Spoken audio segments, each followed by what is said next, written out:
Nick, you're back from the project. I hear you're heading back up soon. How's it been up there in the past couple of weeks? Well, it's been a one-of-a-kind year because, again, we're always getting to drill new things because there's never been drilling on the project. But, the Pete's area, which we put out news on, has really gone above my expectations with the amount of sulfide we've been able to intersect. And I'm actually spending more. I got to spend about 10 days actually in the field mapping with a mapping consultant that we had hired on, just trying to understand better how these beds are bending and buckling. Yeah. And it's just not very often that the CEO of the company gets to spend that much time in the field. But we're well staffed this year, so I've been able to do so. And now I'm actually heading up again now tomorrow evening to hopefully be able to spend a bit more time in the field as well. And it's very important to be able to map these things and also know the different textures. And I've spent a lot of time with these rocks now over the last 5-6 years, so I'm starting to see how the different grades work with different textures and the proximity to the source versus more distal. So it's been instrumental in helping my geological understanding, which is the fundamental behind all the success we're having. Yeah, and going back to that news release on the Pete's discovery, so what's the significance of that in terms of its location to the other targets on the property? Yeah, so I mean our tactic this year was spend as little amount of money trying to hit as many carbonate replacement massive sulfide occurrences as we can over a large area, right? So we're drilling, I think our maximum depth hole was around 250 meters, but the average depth of intersection of mineralization is anywhere between 20 meters and around 80. So that's considered near or at surface, and we can see several occurrences that are actually outcropping into limestone surface, and there's a little bit of overburden there in the area, a couple meters, and then we're drilling beneath it with a 100-meter step out, and I think it was 12 to 15 holes that we hit massive sulfide, and some of them very significant, such as a 6.4 meter intercept that we had. The textures vary in each intercept. Some are the same, but we hit. There's about 33 meters of massive sulfide, semi-massive massive sulfide, with 1,500 meters of drilling. Okay. And we're starting to show some continuity here, and so we proved our point, checked all the boxes at Pete's, and then we packed up, and then we're gonna try to hit as many other targets as we can: Grizzly, Jackie, and Galley, which is our newest occurrence. And Galley, you were just showing me some images actually, and we'll throw those up on the screen there, but maybe you can talk a little bit about that. Well, Galley is one that I have the least amount of field experience with. Okay. And but I was able to visit it there when I was up last, and I'm going to go up again. And we're just trying to make sure our mapping and our structural measurements are correct there. But there's been some highly elevated grab samples there, similar to other places, obviously, but more similar textures to what we saw in our hole 011 at Grizzly.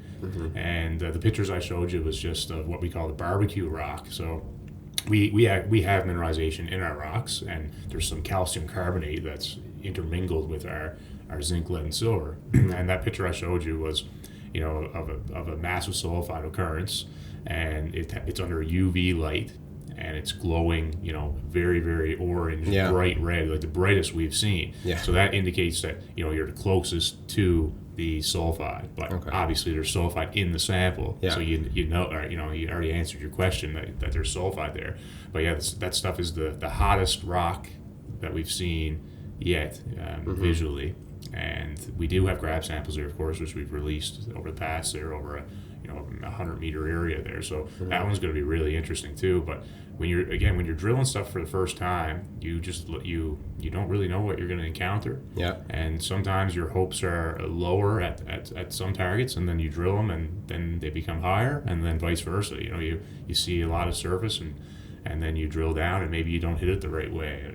Sure. And they're not easy exploration targets. Yeah.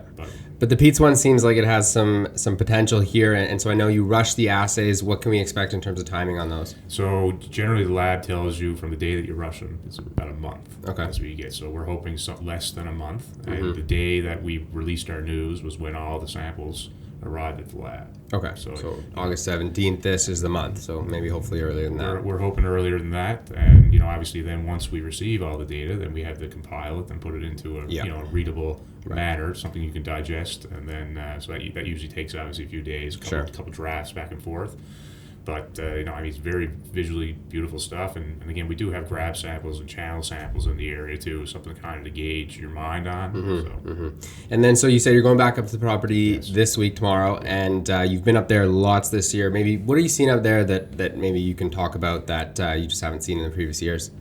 Well, I've had more time to spend at places such as Pete's. Yeah. I've seen more drill core. I've seen more textures. I've seen more grab samples that have assays, and it's just helping me gauge what kind of, where to focus on, because we're trying to drill the stuff that has the highest grades, but you never really know, obviously, until you get the assays back. So it's all about looking at the core and just seeing the different crystal shapes and sizes, especially with our galena, because we have a couple different minerals that are producing our silver, or the silver's tied up with hessite and argentiferous galena. So you can start to gain an understanding once you look at these under just like a regular hand lens or stereo microscope. You can start to see how the edges of the crystals are bent in areas or distorted, and generally that stuff carries more silver.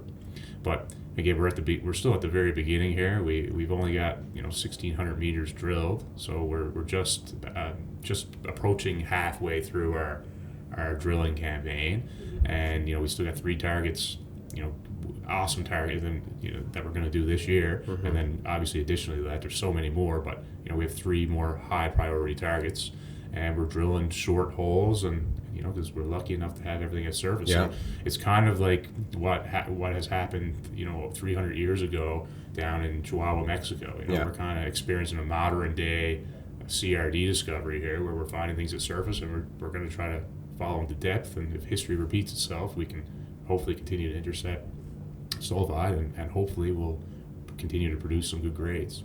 Yeah, well, we'll be watching for these assays in the next coming weeks here, and then obviously the rest of the targets are also super exciting. There's tons to go. So thanks for coming in and giving the update, and we'll talk soon. Perfect. I'll talk to you later. Thanks, sir.